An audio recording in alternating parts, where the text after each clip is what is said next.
કુળદેવીના મંદિરે જાઓ તો સૌ પ્રથમ લાલ રંગની ચૂંદડી માતાજીને લેવાની છે. મંદિરે જઈ અને પ્રથમ કુળદેવી માતાજીને અર્પણ કરવાની છે. મૂર્તિ હોય કે ફોટો હોય, તમારું મઠ મંદિર કુળદેવી માના મઢે જાઓ એટલે બધું જ સાફ સફાઈ કરી દેવાનું. મંદિરનું કોડાયું, મંદિરનો ફોટો, મંદિરની મૂર્તિ, આજુબાજુ કોરવાળેના જાળા કે ધૂપાણું, જે કંઈ મંદિરમાં પાત્રો હોય, ઘંટડી હોય, શંખ હોય, આ બધું સાફ કરી પવિત્ર ગંગાજળ છાંટી સર્વપ્રથમ માતાજીને ઘીનો દીવો પ્રગટાવીને લાલ રંગની ચૂંદડી અર્પણ કરાવવાની છે કે ચડાવવાની છે. માતાજીને ચૂંદડી ચડાવવાથી ભૂમિદોષ દૂર થાય છે અને પરિવારની રક્ષા થાય છે.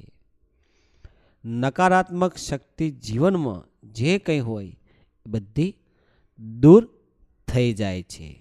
મિત્રો, શુદ્ધ ઘી પણ માતાજીને દીવો કરવા લઈ જવું. ઘીનો દીવો ભરવાથી અજવાળું થાય. દીપ પ્રાગટ્ય દીવો પ્રગટાવો એ વખતે જે અજવાળું થાય એવું તમારું પેઢીમાં અજવાળુંમાં કુળદેવી માની કૃપા તમારા ઉપર થાય. અંધારામાંથી અજવાળું થાય એટલે એવો ઉજાસ થાય, એવી સકારાત્મક પોઝિટિવ એનર્જી પેદા થાય, માની કૃપા થાય એટલે બધી જે નેગેટિવિટી શક્તિ હોય દૂર થઈ જાય અને જે કંઈ રજગણો હોય, તત્વો હોય, જે આજુબાજુ વાતાવરણમાં નેગેટિવિટી શક્તિ હોય બધી દૂર થઈ જાય તમારા જીવનમાંથી અને ત્યાંનું જે વાતાવરણ હોય એ બધું સકારાત્મક થઈ જાય. કંકુ લઈ જવું, માતાજીને તિલક કરવા, કંકુના છાંટણા કરવા, અબીલ ગુલાલ બની શકે તો લઈ જવો, તે ઉડાડવો. બની શકે તો માતાજીને ગુગળનું ધૂપ લઈ જવું. ગુગળનું ધૂપ કરવાથી માતાજી પ્રસન્ન તો થાય જ, પણ જે ધૂપ તમે માતાજીને અર્પણ કરો છો, અંગારા પ્રગટાવીને ધૂપ પ્રગટ કરો એ વખતે જે એની એનર્જી છે એ આજુબાજુના વાતાવરણમાં પ્રસરાય અને એમાંથી જે સકારાત્મક એનર્જી થાય એ આજુબાજુના વાતાવરણને પોઝિટિવ બનાવી નાખે છે અને ત્યાં માતાજીનો દેવી દેવતાઓનો સારી સારી શક્તિઓનો વાસ થાય છે અને બધી સૃષ્ટિની આજુબાજુ કુદરતી વાતાવરણ જે એનર્જી શક્તિઓ છે એ બધી માતાજીના આજુબાજુના વાતાવરણમાં આવીને તમારા જીવનને ઉલ્લાસમય બનાવવા માટે જેણે પણ ધૂપ કર્યું હોય, જેણે પણ માતાજીને પોચ પહેરવાનું, માતાજીને ધૂપ અર્પણ કર્યું હોય, એની બધા જ તત્વોની, બધા જ દેવી દેવતાઓની તમારા ઉપર કૃપા થાય છે અને એ કૃપા તમારા પરિવારને આશીર્વાદ રૂપે તમને ભેટ અર્પણ કુળદેવીમાં કરે છે.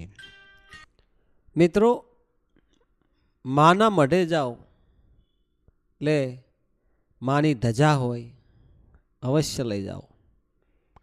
જેમ માની ધજા એને કે નેજું એના આભામાં ફરકે, મંદિર ઉપર તમે ચડાવો ને એટલે ફરકે ને, એમ કુળદેવીની કૃપા તમારા નેજા તમને આભલે અડાડે એટલે ઉતરો ઉત્તર તમારી પ્રગતિ થાય.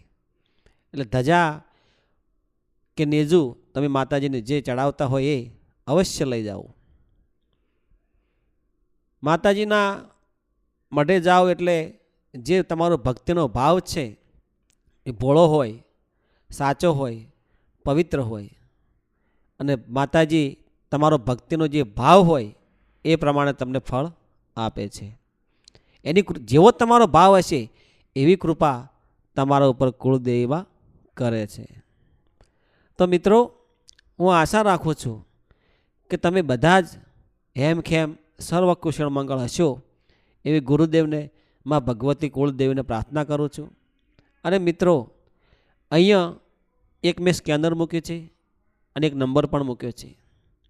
જો તમે યથાશક્તિ દાન ધર્મ કરવા માગતા હોય, જો તમારા દિલમાં દયા હોય અને માં કુળદેવીને માનતા હોય તો આ સ્કેનરમાં નંબર ઉપર તમે 1 રૂપિયો, 2 રૂપિયા, 5 રૂપિયા દાન કરી શકો છો. એ પૈસો અમે ધર્મમાં વાપરીએ છીએ, સારા કાર્યમાં વાપરીએ છીએ. એવી આપ તમામ મિત્રો જોડે હું વિનંતી કરું છું, અરજી કરું છું, બની શકે તો ભલામાં ભાગ લેજો અને આપના સારા કાર્યોમાં પુણ્યના માર્ગે રહે, સારા રસ્તે રહે, સારું અજવાળું થાય એવી આપ તમામ મિત્રોને વિનંતી કરું છું. મિત્રો, તમારો કુળદેવીનું નામ અવશ્ય કોમેન્ટમાં લખજો. તમે આ વિડીયો કયા ગામ, તાલુકા, જિલ્લા, શહેરમાંથી જોવો છો તે જરૂર જણાવજો. જય ગુરુદેવ, જય માતાજી મિત્રો.